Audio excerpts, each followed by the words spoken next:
tiveram 2 anos que a gente aumentou a meta no meio do ano. Sim. Porque a gente estava chegando ali em junho, julho, e já sabia que já ia bater a meta. Então, foi, putz, você melhora a comunicação com o cliente e, assim, em muitos cenários, o seu cliente às vezes nem vai saber que é uma IA, assim.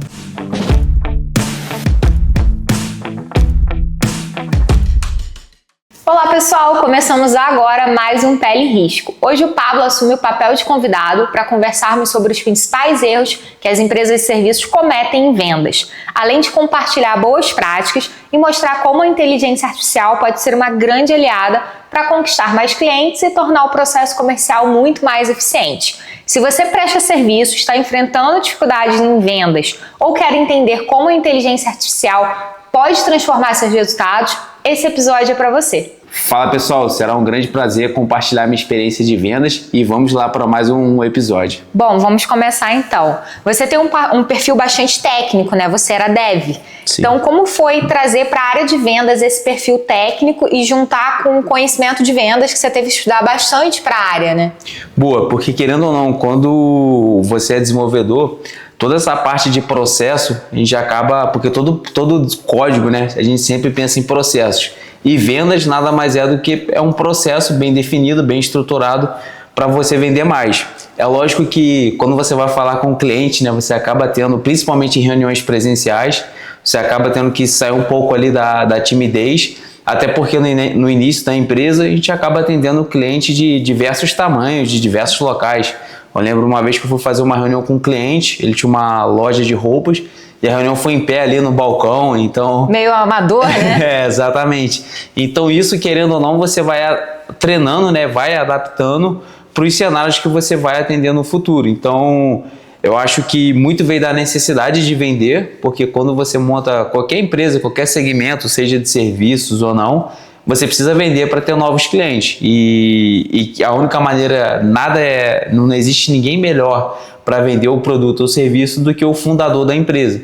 Então foi muito mais por uma necessidade e também de muito estudo, né? Porque venda acaba sendo muito processo e existem diversas técnicas de vendas. Assim, existe muito aquele conceito, não, tem uma pessoa ali que ela fala melhor, ela vende melhor. Só que geralmente esse perfil não é um perfil que tem um perfil mais técnico em termos de processo. Sim. Geralmente, realmente, ele fala melhor, mas ele não consegue organizar um perfil. Em alguns cenários ele vai conseguir vender mais, mas quando a gente fala de vendas a longo prazo, acaba sendo um processo. Então, essa parte de dev, ela me ajudou muito, principalmente por ter tudo isso bem estruturado. Sim, para vender o produto, o serviço, né? E o que você estudou? Porque você era técnico, né? Não era comercial, não tinha nenhuma bagagem de vendas. O que você buscou estudar ali no início, para quem está assistindo a gente, ter um pontapé inicial? Legal, quando a gente fala de vendas também, é muito atrelado também a marketing, né? Porque você precisa pensar de onde vão vir esses clientes. Então, eu comecei a estudar, a buscar livros, justamente de como gerar essa demanda, né? Hoje em dia existe ali muito conceito de demanda infinita, que aí existe alguns caminhos, né? Você fazer um anúncio para você receber o lead, atender o lead. Existe o cenário que era mais o nosso cenário de ir atrás, né, dos clientes, que é o que a gente chama de outbound. Então a primeira coisa que eu comecei a estudar é entender de fato como gerar essa demanda, porque não adianta nada a gente pensar no time de vendas se eu não tenho a demanda, né? Sim. Então, feito isso, tendo essa visão de como gerar demanda, eu comecei depois, beleza, eu tenho ali os clientes, já estou falando com algumas empresas, agora como melhorar o processo de vendas. Sim. E vendas existem muitas metodologias, né? Então existe o Bent, que é o mais famoso, que é você conseguir entender do cliente, né? Quem é a autoridade daquele cliente, se ele toma decisão sozinho ou não, se ele tem um valor de investimento, né, para aquele projeto, para aquele serviço. Então eu comecei a estudar algumas metodologias para poder tentar encaixar no nosso cenário. E automaticamente, como as nossas vendas acabavam sendo bastante técnicas, eu procurei também estudar como fazer boas apresentações. Porque, querendo ou não, assim, o slide que você vai apresentar, você precisa contar uma história para o cliente no final da apresentação, dele sair com menor dúvida ou sem nenhuma dúvida, né? Assim, no nosso caso era muito técnico, às vezes acabavam passando algumas dúvidas.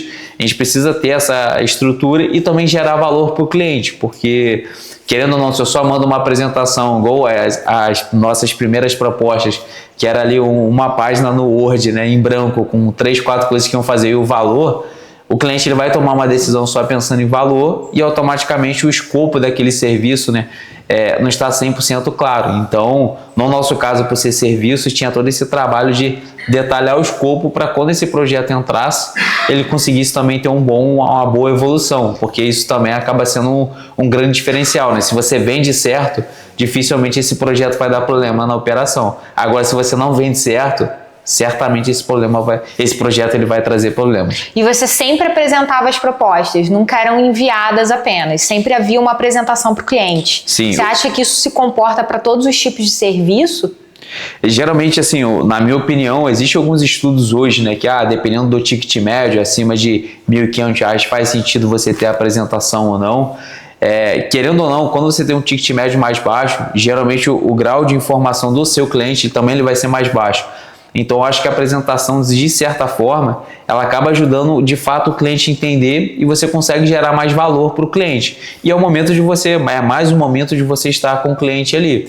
Porque pensa que, por exemplo, que o cliente entrou na internet, fez uma busca por um produto e aí ele está falando com 3, 4 empresas. E geralmente ele vai tomar a decisão das empresas que estão mais próximas dele. Sim. Seja fisicamente falando, que isso em alguns cenários acaba sendo um diferencial, ou seja de quem está no dia a dia ali com ele. Então, eu sempre gostei de apresentar e o cliente que pedia só para enviar a proposta, eu nunca enviava.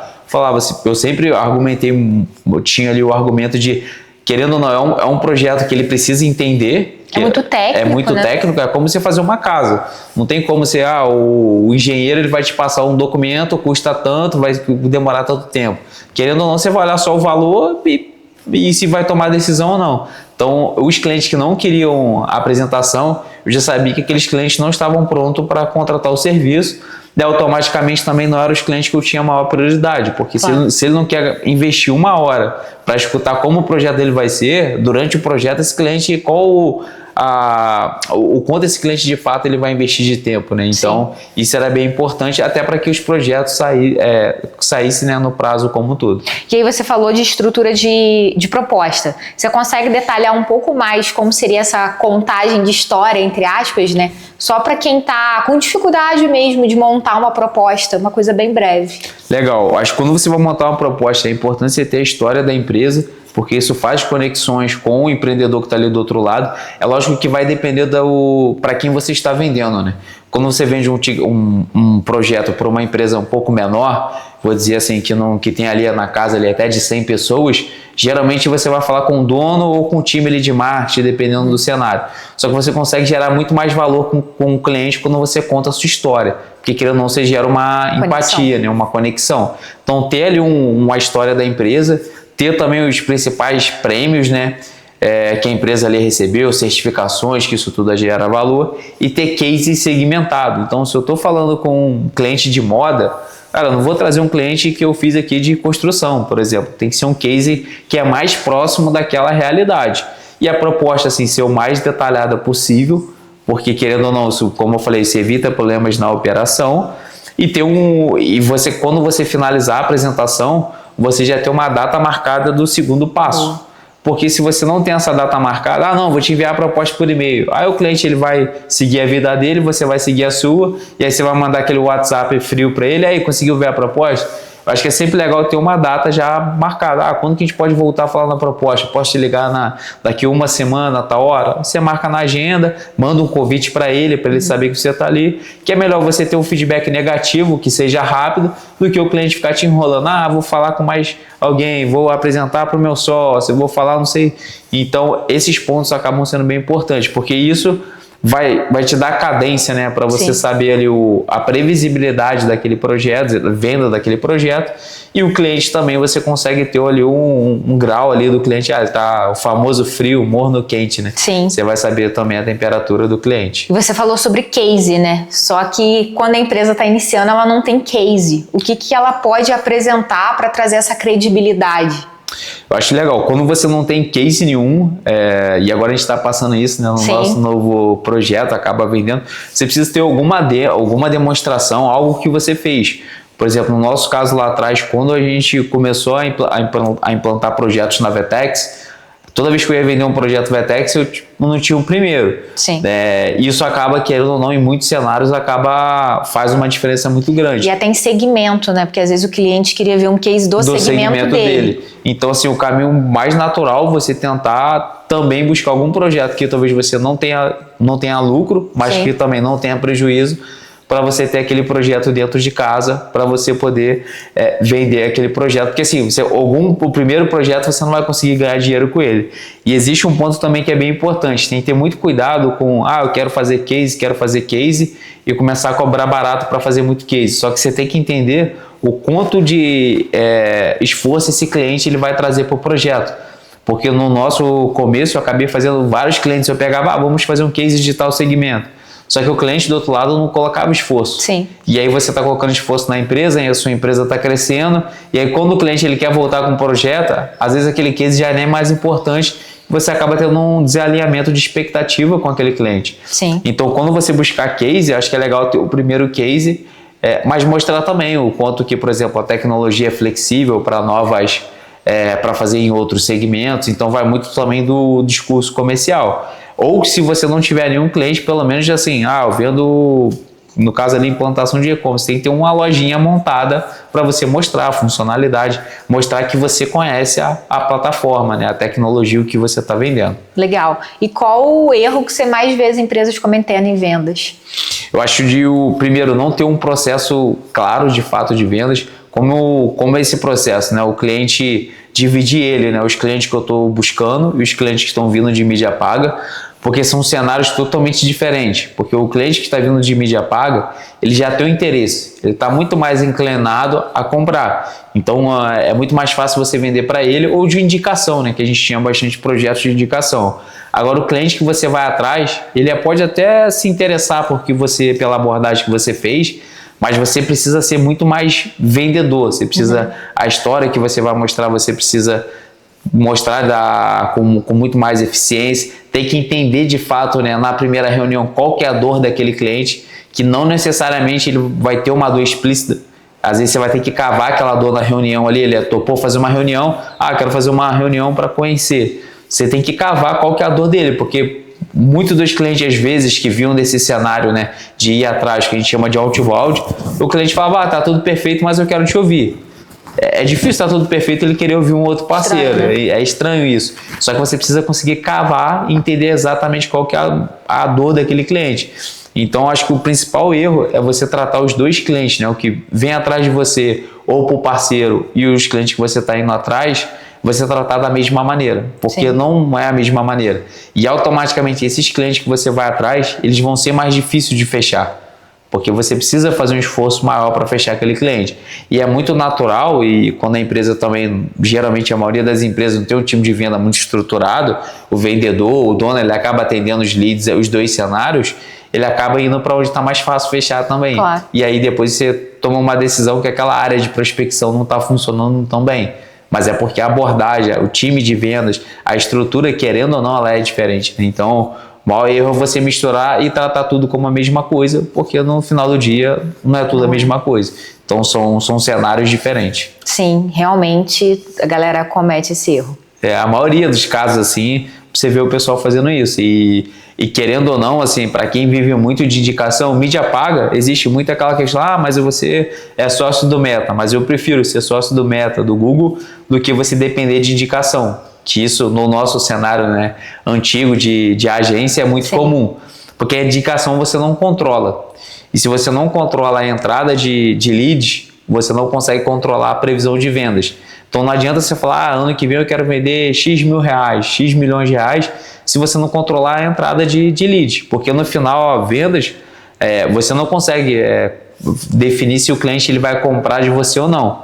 Mas se você garante a entrada mínima de leads que você tem de oportunidade, automaticamente para sair lá na frente é muito mais fácil. Sim. Por exemplo, nos nossos anos que a gente fazia o planejamento no final do ano, querendo ou não, tinha uma demanda de leads que a gente recebia, a gente tinha também as nossas ações, e eu sabia que com aquela demanda que a gente tinha era muito fácil de bater a meta, porque a gente sabia que você tem a quantidade de leads certa, né? Então, esse é um desafio, você conseguir controlar mais a famosa entrada ali do funil.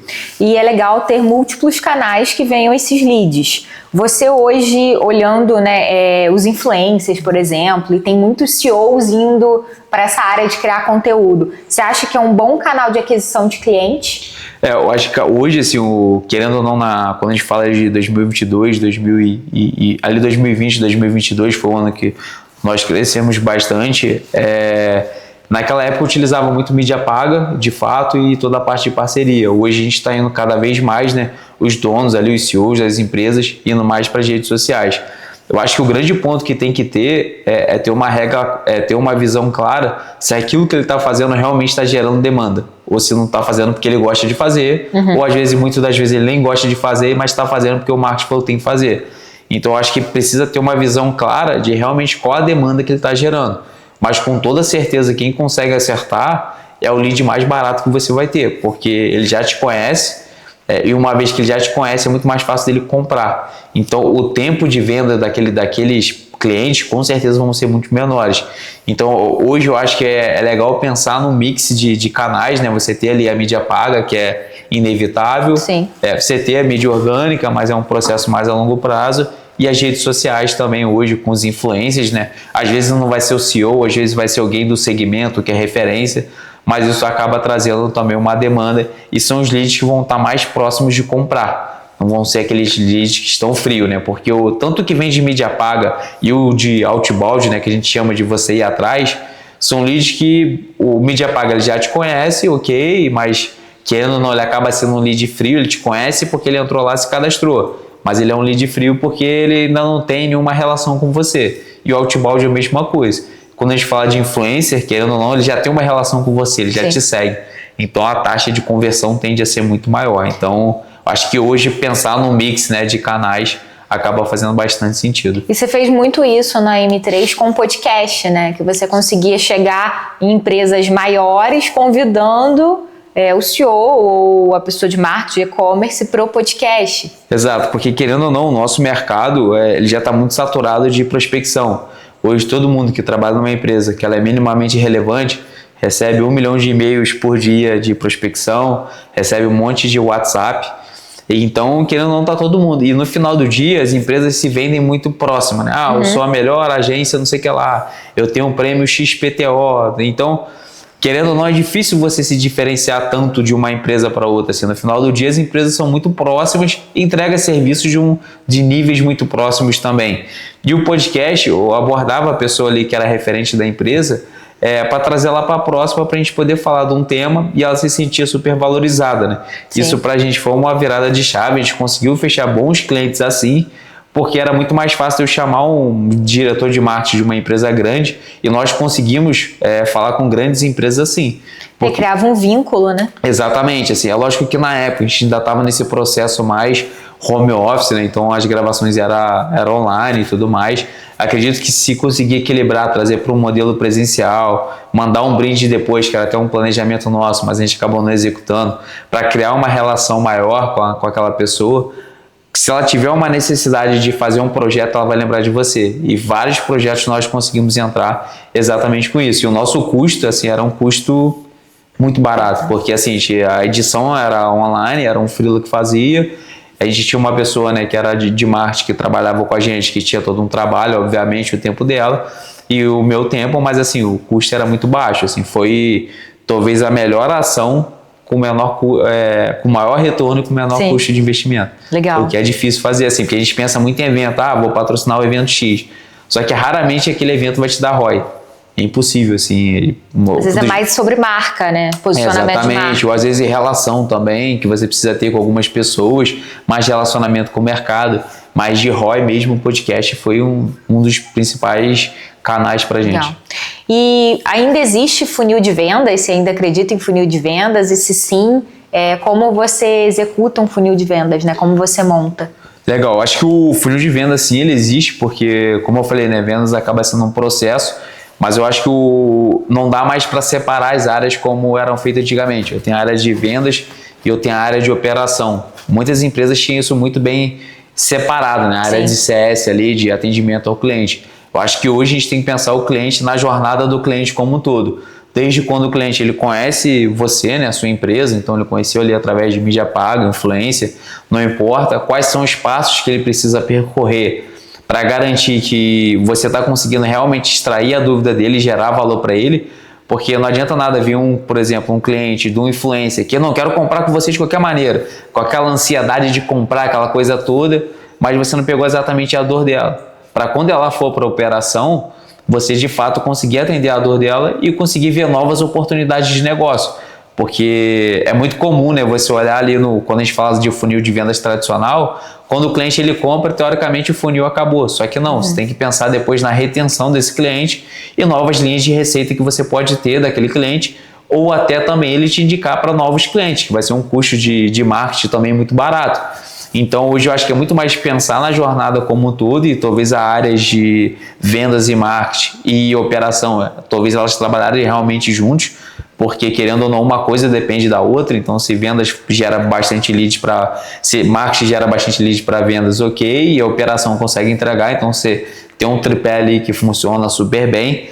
Só que a gente precisa pensar, eu acho que muito mais da jornada do que só o cliente comprou, acabou, veio um novo cliente, novo investimento e tudo mais. Eu acho que hoje é muito mais pensar na jornada. Até porque com as redes sociais também fica muito mais fácil se você não entregar, né, o projeto, o serviço, o produto, o cliente falar de você também, né? Então, antigamente não tinha isso, né? Hoje é muito na cara. Exatamente. Então, até porque... O que é bom também para o cliente e para a empresa melhorar, né? Exato. Até, por exemplo, tem vários casos aí de grandes influências que trabalharam com diversas tecnologias, de quando a tecnologia tinha um problema, o influencer pegava o Instagram e polêmicas e fazia stories, né, falando mal da empresa, e aí os fãs daquela pessoa iam lá no Instagram da empresa falar. Então acho que tem que ter muito cuidado com isso também, mas eu acho que pensar no funil, eu acho que, na minha opinião, hoje é o caminho mais correto para você ter uma empresa que é realmente rentável de fato, né? Sim. E o que métricas você acompanha dia a dia de vendas? O que você olha todo dia? Legal, eu acho que para a gente falar nas métricas, eu acho que primeiro precisa pensar no planejamento. Então, por exemplo, eu quero vender 2 novos clientes todo mês. Feito isso, eu vou definir as métricas que eu vou olhar todos os dias. Então, para eu vender 2 novos clientes todo mês, eu preciso saber, eu vou precisar de quantos leads para poder vender para esses clientes. Então, eu vou precisar de 20 leads no mês, por exemplo. Então, eu olharia a quantidade de leads diário, porque esse preenchimento ali do funil, né, da jornada, ele acaba sendo muito importante. Então, para ver se ele está dentro da meta que eu espero alcançar. Um outro ponto que eu acabo olhando também é a quantidade de reuniões agendadas, porque querendo ou não, se eu quero vender para esses 2 clientes, é lógico que 2 clientes acaba sendo um volume menor, mas eu tenho que fazer, por exemplo, 2 reuniões por semana, um exemplo, uma empresa que está iniciando. Então, se eu estou conseguindo fazer essas reuniões e automaticamente calcular o tempo de fechamento de um projeto, porque se eu sei que um projeto demora para vender 30 dias, se eu estou falando com o cliente hoje, eu sei que a probabilidade de eu fechar com esse cliente é só daqui a 30 dias, ele não entra nesse mês. Então, para eu tentar entender também quais clientes estão mais próximos de fechar. Então, acho que o principal ponto é sempre olhar a entrada de funil, a entrada de jornada, porque isso vai garantir que as outras etapas estejam corretas, né? As outras etapas funcionam super bem. E acompanhar também a quantidade a taxa ali de clientes que você está perdendo por algum motivo e o porquê que você está perdendo aquele cliente. É por orçamento? Por budget, né? Não, é porque o nosso produto, o nosso serviço não tem a ver com o fit daquele cliente também. Então, acho que esse é um ponto importante. Mas, de uma maneira geral, seriam essas três etapas. Perfeito, muito bom. Hoje, quem está começando não tem grana, não tem budget para um CRM robusto. Que processos e ferramentas dá para ter para acompanhar o time de vendas e organizar, né, o time ali dentro sem ser no CRM? Sim, eu acho que hoje, assim, de uma maneira geral, a gente fala muito de CRM, de tecnologias, tem diversas coisas no mercado. Eu acho que se você está começando uma planilha no Google, resolve bem simples. Resolve totalmente o problema. Dependendo do seu produto, dependendo do seu serviço, o ideal é que você tenha algum orçamento, né, algum investimento para gerar lead, né, para fazer campanhas, porque querendo ou não, como eu falei, os clientes precisam vir de algum lugar. A prospecção do outbound geralmente é uma prospecção mais cara e ela é uma prospecção também que está muito mais saturada. Então, eu acho que ela tem que ser para cenários mais estratégicos, né? Então, tem um investimento ali do Meta, entrou um cliente lá no Meta, ele cai ali na planilha, e aí o pré-atendimento daquele cliente. Hoje em dia a gente tem inteligência artificial para poder fazer isso. O ideal é que você faça com inteligência artificial por uma questão de horário, né? Existem vários estudos, se você não entra em contato com o cliente até 5 minutos depois, a taxa de perca daquele lead ele chega ali a 80%, 90%. Então, e o cliente ele vai entrar em contato com vocês, conosco, né, em diversos horários, 3 da manhã, 2 da manhã, 10 da noite, e é onde o seu time não vai estar trabalhando. Então, o humano não vai conseguir suprir isso. Exatamente. Né? E aí que entra a inteligência artificial. Exato. Então, esse pré-vendas, ele ser minimamente com IA, né, com inteligência artificial para poder facilitar, entender quais perguntas faz sentido você ter para fazer naquele cliente, para ver se aquele cliente ele tem que avançar. Isso é muito mais importante do que qualquer CRM, porque, por exemplo, às vezes é muito comum falar, eu posso vender para todo mundo. Vender você pode vender para todo mundo, mas tem clientes que você tem mais a chance de fechar do que outros. Sim. Por exemplo, eu vendo loja virtual, que era o nosso caso, a gente trabalhava com uma tecnologia que era mais cara. Se era uma empresa que estava iniciando, ela não ia fechar essa tecnologia e automaticamente ela não ia fechar com a gente. Então, você precisa ter essa qualificação para depois ter esse agendamento ali com o cliente em si, né? Então, feito isso, e tudo isso você consegue fazer você tendo ali uma planilha, você tendo um e-mail, né? Não precisa ser um Gmail pago, pode ser qualquer e-mail em si. Você vai precisar só de ter uma ferramenta de agendamento, caso não seja um Gmail, né? Que tem ali um calendário, você consegue já trabalhar. O mais importante é garantir que tenha entrada de leads e calibrando esses leads, né? Esses leads aqui foram melhores, esses foram piores, para você ir testando, né? Então, o mais importante é a entrada de leads do que a ferramenta. Até porque essas ferramentas, quando a gente fala de CRM, é difícil você ter tempo para pilotar a ferramenta corretamente. E ela é muito ampla, né? Tem muita coisa dentro do Exato. CRM. E você precisa personalizar. Aí você gasta tanto tempo personalizando uma ferramenta para você e você não tem lead. Então é um negócio que não...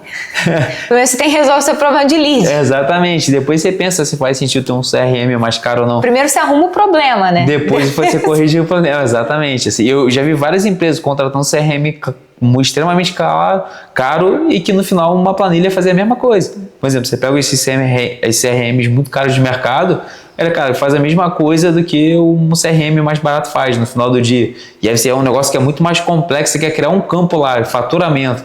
Para criar aquele campo é um esforço gigante. Então, eu acho que é muito mais facilitar a operação do que você dificultar, né? Então, acho que a planilha um dinheiro para investir Sim, o mais simples possível. E você começa já a vender. Maravilha, só ter um bom processo, de fato, desenhar um bom processo. E aí é lógico que depois, por exemplo, eu contratei minha primeira pessoa para me ajudar aqui. Aí você precisa ter um pouco mais de documentação e de acompanhamento daquela pessoa, que ainda dá para fazer ainda via planilha, você não precisa ter um CRM, mas você vai precisar acompanhar aquela pessoa em si para ver, porque é muito comum, né? Quando você está vendendo que é dono, quando você contrata uma pessoa, a taxa de conversão vai ser muito diferente. Até porque se eu falo diretamente com o dono, eu falo de dono para dono. Sim. Quando você coloca uma pessoa, já não é mais de dono para dono, você tem um intermediador. Sim.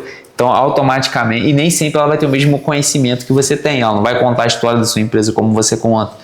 Então, isso tudo vai impactar, mas você consegue ir acompanhando e ajudando essa pessoa a chegar mais próximo do que seria você vendendo. Você ouvia gravações que era, lógico, né, home office, era call, né, online ali no Meet, você ouvia algumas gravações, hoje já dá para fazer isso com inteligência artificial. Exato, assim, a gente chegava a ouvir as gravações, tanto de reuniões e tanto dessa parte de pré-vendas, para entender se a gente estava conseguindo fazer as boas perguntas e entender também um pouco do humor daquele cliente que a gente estava falando naquele momento, e as reuniões entender a apresentação, porque, como eu falei, a apresentação ela tem um impacto muito importante. Então, se a apresentação você pula um monte de slide, não vou falar aqui da empresa não, já vou começar no escopo, você vai meio que quebrando um pouco ali de relação com o cliente e automaticamente a taxa de conversão acaba sendo menor. Hoje, com o IA, você pode gravar a reunião e se for em reunião presencial, você tem um cloudzinho que você pode gravar também a reunião. Fez a reunião, você coloca uma inteligência artificial para fazer uma análise daquela reunião baseada no processo que você acredita. Eu uso a metodologia Spin Seller, que é muito famosa, eu utilizo o Bench, eu utilizo outra metodologia, Baseado, você explica qual metodologia você gostaria que aquela reunião fosse feita, o que você acredita que ela é importante, o que é importante na apresentação, e ela vai comparar com o que foi falado, com o que você acredita, e ela vai dar uma nota. E isso é muito bom, porque você consegue já passar o feedback direto para o vendedor. Então, você não precisa esperar parar para escutar a reunião. Querendo ou não, em muitos casos, assim, não dava para escutar. Você não vai ouvir. Você não tem como ouvir todas as reuniões, até porque as reuniões duram 1 hora. Como é que você vai ouvir uma reunião de 1 hora toda hora? Não tem como fazer isso. Então, quando você tem uma IA, e ela consegue dar o feedback direto para o vendedor. E hoje em dia também, né, eu já cheguei a implementar um cenário que ela consegue te dar um resumo semanal das reuniões que você fez, quais clientes estão mais próximos de fechar e quais clientes não estão mais próximos de fechar. E você consegue até ter uma visão também de como aquele comercial está indo. Porque ele recebe o feedback em tempo real, né? Quando a gente fala ele também recebe, né? Ele pode receber também, que acaba sendo ideal. E quando a gente fala de pessoas, a gente fala muito da questão do feedback. E quando você é um gestor de vendas, se você tiver 5 pessoas com você escutar a reunião, não tem como. Mas com a IA ali, você consegue dar o feedback em tempo real. Sim. Então, isso facilita muito a operação e você pode usar isso também para treinar o seu time. Eu tô vendo que esse comercial aqui, ele está com mais dificuldade nesse ponto. Então, você atende exatamente aquele ponto. Você não precisa ficar dando um treinamento geral para todo mundo. Não, todo mundo tem que saber como que é a apresentação. Sim. Às vezes o comercial já está muito bom na criação, mas ele, na parte ali de falar preço, e dependendo dos projetos que você atende, são projetos mais caros, às vezes a pessoa não dá uma agarrada de falar que o projeto vai custar X mil reais, ou em alguns casos até X milhões de reais, né? Então, você consegue ir treinando para que essa pessoa chegue mais próximo do desejado. E rituais, né? Você falou ali de passar o feedback para o vendedor, para o comercial. É legal ter os rituais, né? Você tinha uma reunião ali diária com o time de vendas. Como que funcionavam esses rituais? Vendas é uma coisa que, como qualquer área da empresa, você tem que estar monitorando diariamente. Não dá para fazer uma reunião semanal de vendas. Assim, você tem que ter... A gente fazia, né, as 2 principais reuniões.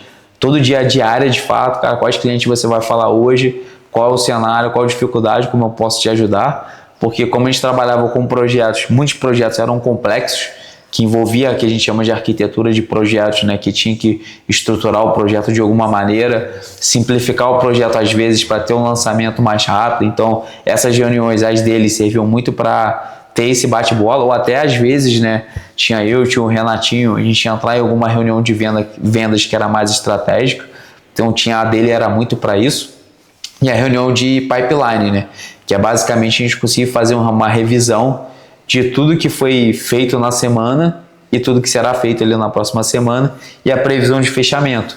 Porque quando você acaba tendo um time maior, a gente precisa começar a entender a temperatura dos contratos, até no que eu comentei lá atrás de pensar na jornada do cliente, até para ver se meu time de operação, a gente está mais ou menos alinhado.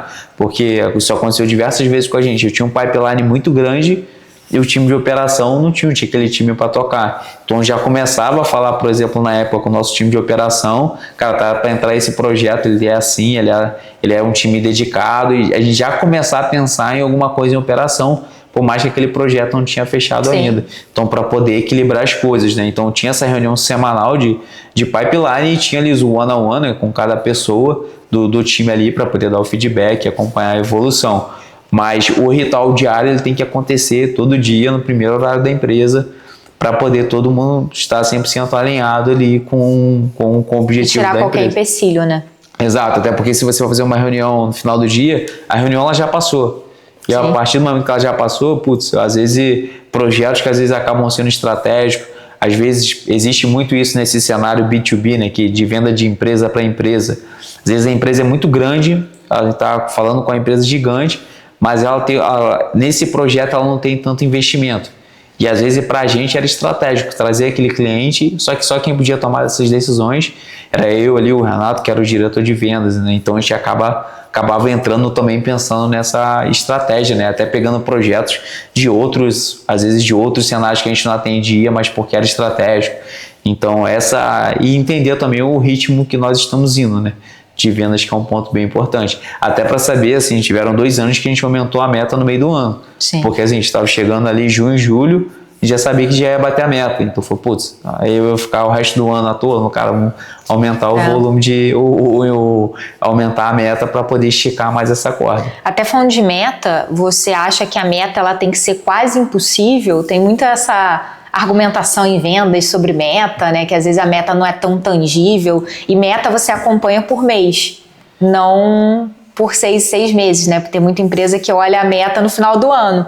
E aí não bateu, não tem mais o que se fazer, né? Exato. Eu acho que assim, eu acho que primeiro o acompanhamento vai depender muito do ticket médio. Acho que um ticket médio mais baixo, acho que dá para acompanhar por quase diário ou por semana. Até porque a venda, de uma maneira geral, se você tem esses rituais, você vai saber mais ou menos se você bate numa meta no mês ali, no meio do mês. Você não vai saber isso no final do dia, no final do mês. Você vai saber isso nesse acompanhamento. Já tem esse termômetro. Você já tem esse termômetro ali, se vai bater ou não. Eu não acho que a meta ela tem que ser extremamente impossível de bater, porque, querendo ou não, acho que você pode desmotivar o time, porque se for uma meta que ela está muito esticada, você, cara, querendo ou não, o time vai trabalhar até meia-noite para vender. Eu acho que são poucos casos, são poucas empresas que têm exatamente essa cultura, principalmente para quem é pequeno. E principalmente para muitos dos cenários que o dono que vende.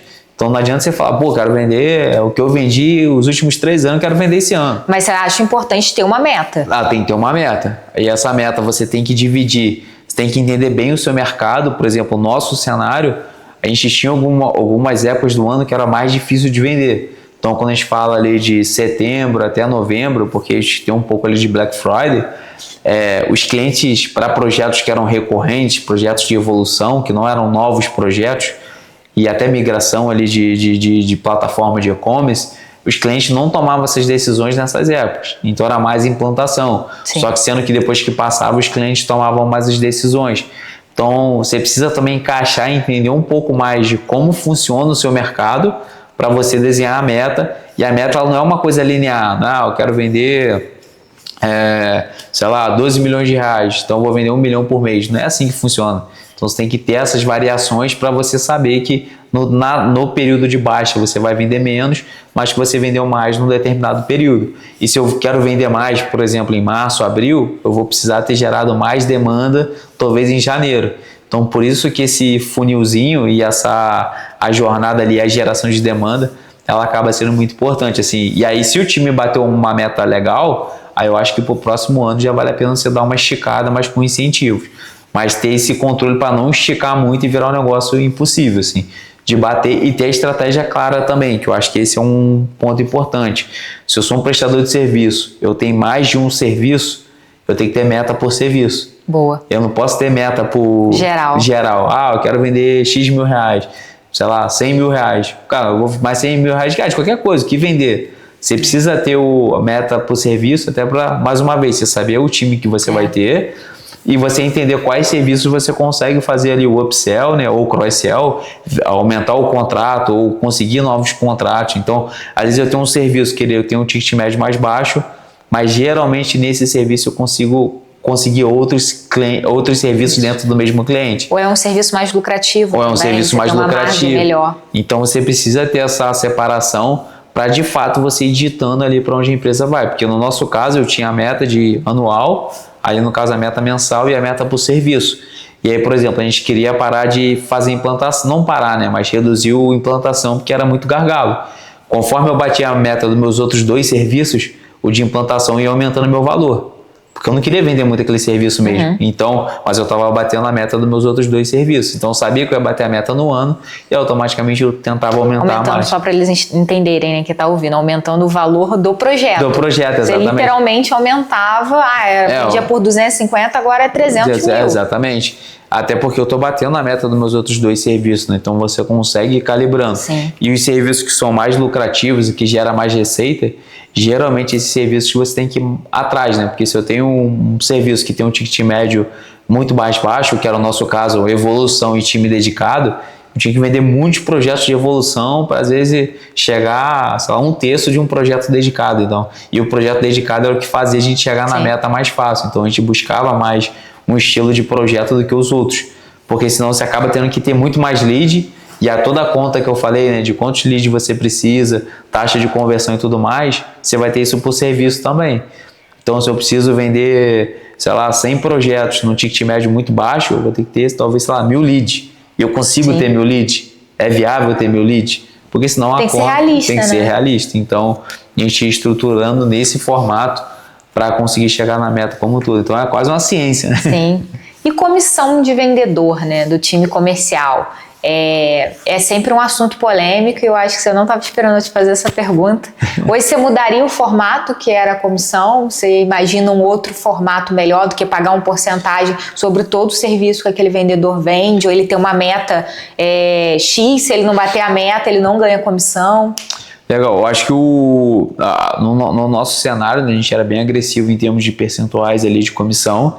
Na época foi bom, mas hoje eu não faria exatamente daquele formato, porque quando o comercial ele tem o percentual de sobrevendas de projetos, serviços, ou qualquer coisa, ele está muito mais preocupado com ele do que com a empresa.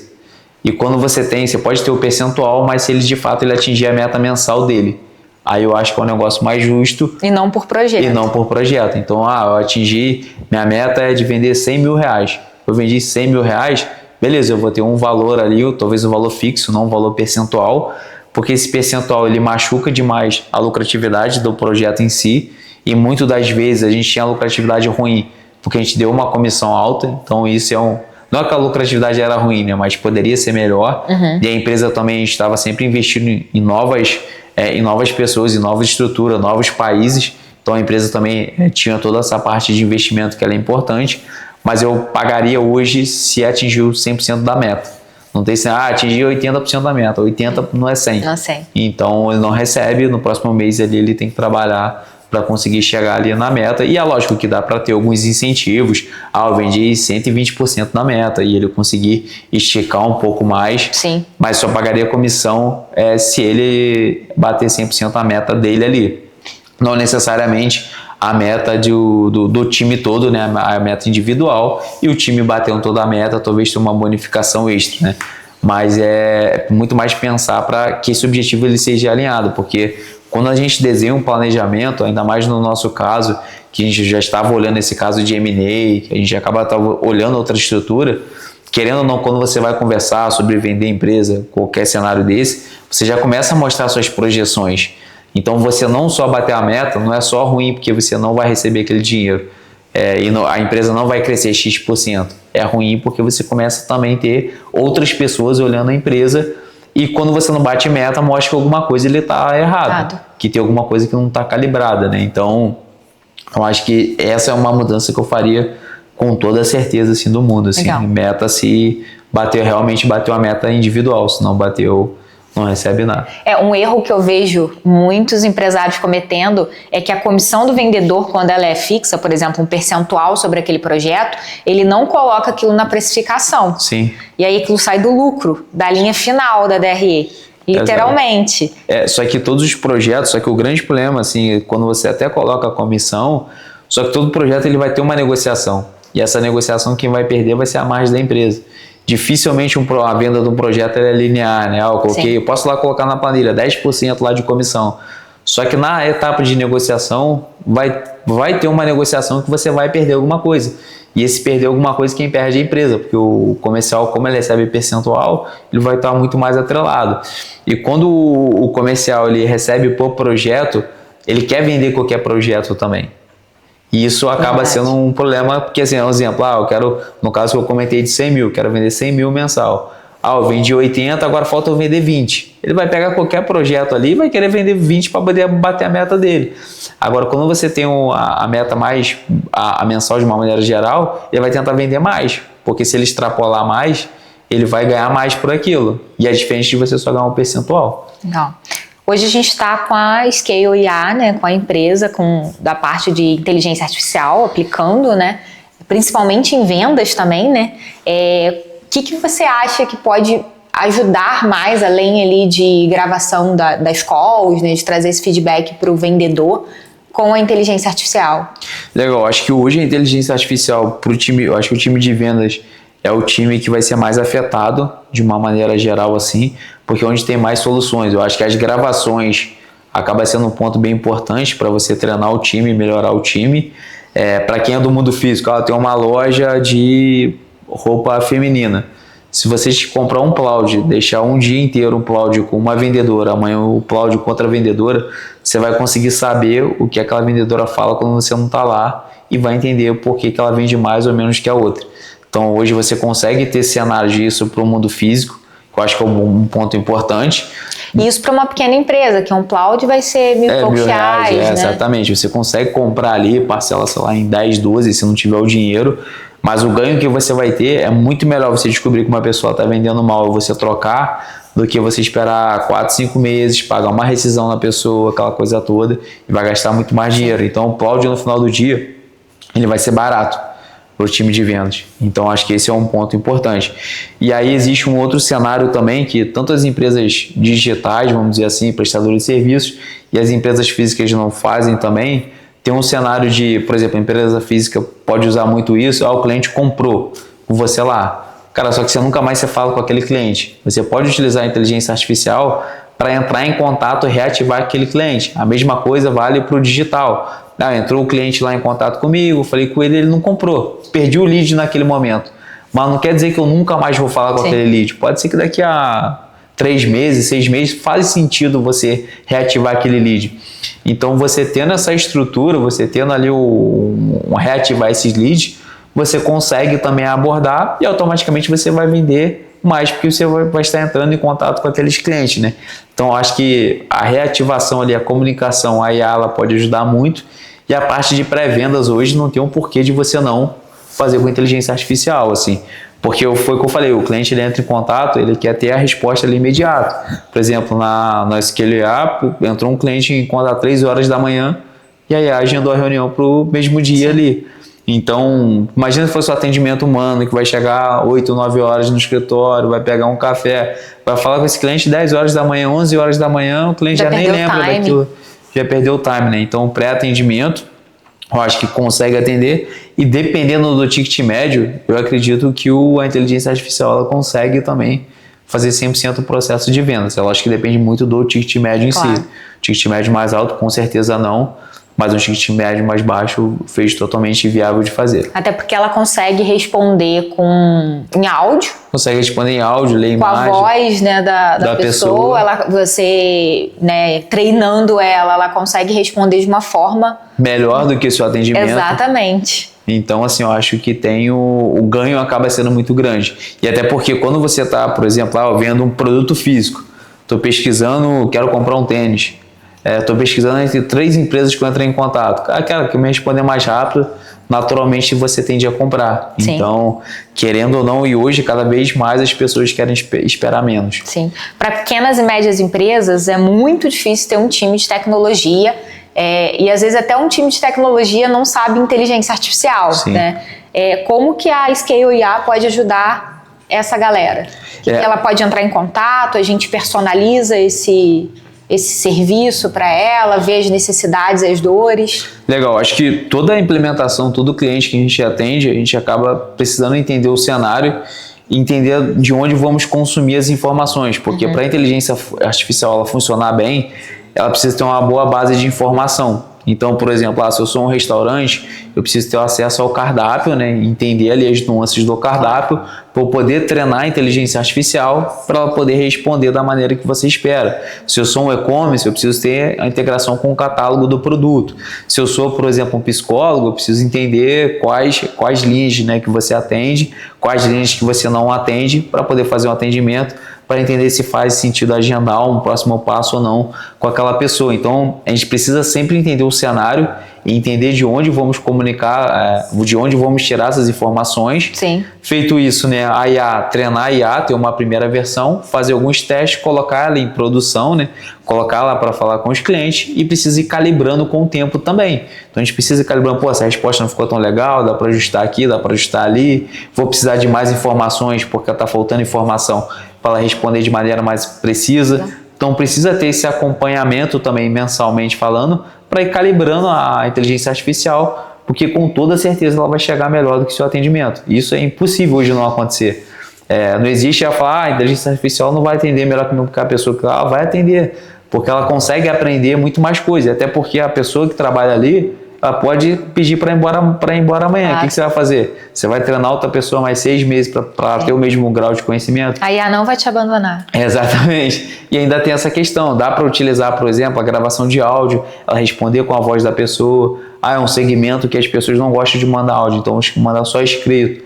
Eu vou seguir o padrão de comunicação. O cliente me mandou áudio, eu respondo em áudio. O cliente mandou texto, eu respondo em texto. Então você consegue criar esses padrões de comunicação para você atender bem o seu cliente, mas vai atender rápido. Então esse contato, exemplo maior, um cenário que acontece muito em e-commerce. O cliente acaba de comprar, ele entra em contato no WhatsApp, quando que o meu pedido chega?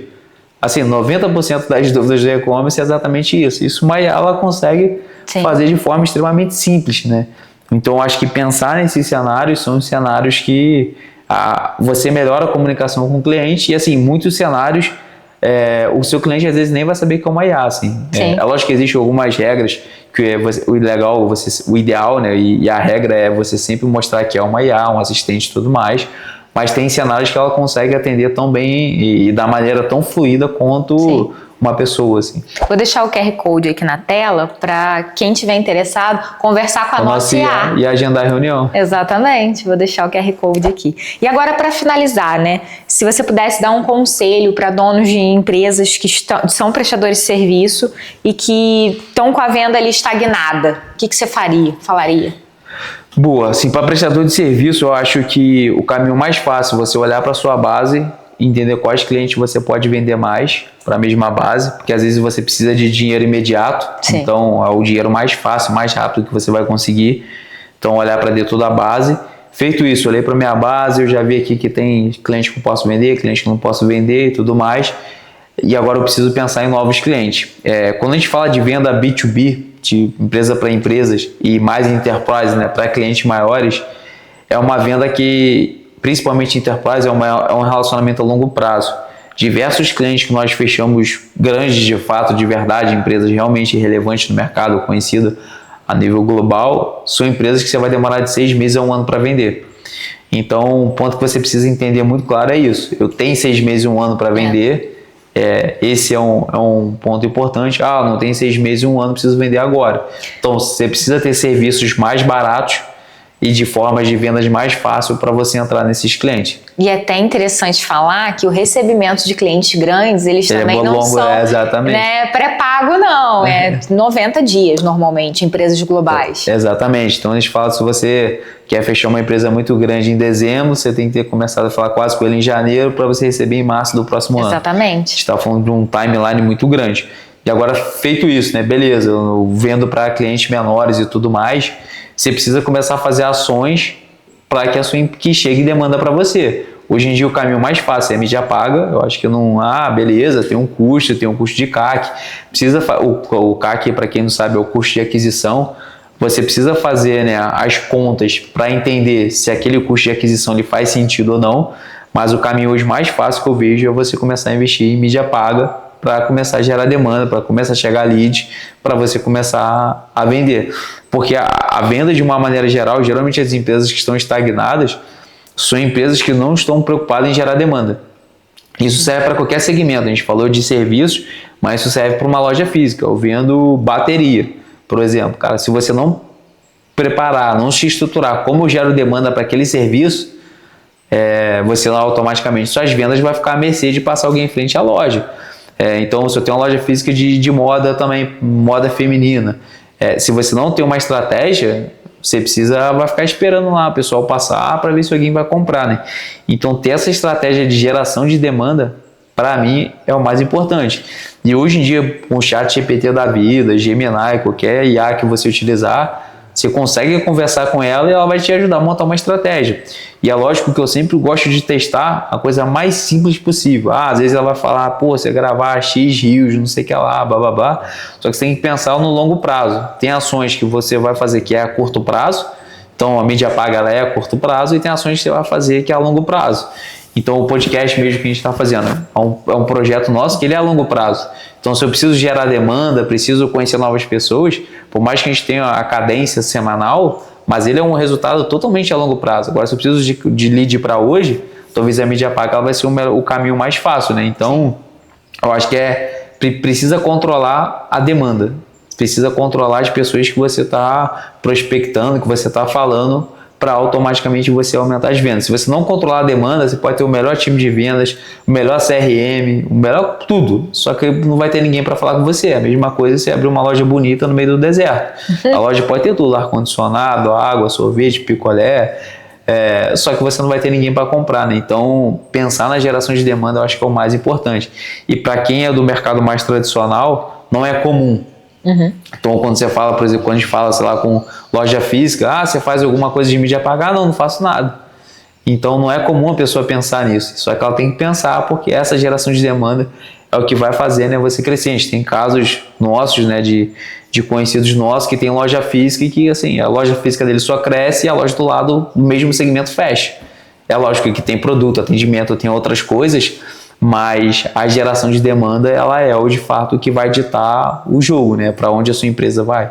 Se você não tivesse muito claro, automaticamente você não vai conseguir controlar. Então, se você não gerencia isso, né? Se você não mede, você também não vai controlar. Então, eu acho que gerenciar toda a parte de geração de demanda é o mais importante. Top, top. Muito obrigada. Foi um belo de um papo. Sempre um prazer. Top. Obrigada, Pablito. Gente, comentem, curtam, compartilhem. Vai lá no Spotify, no YouTube. E é sempre um prazer estar aqui com vocês. Tchau, tchau.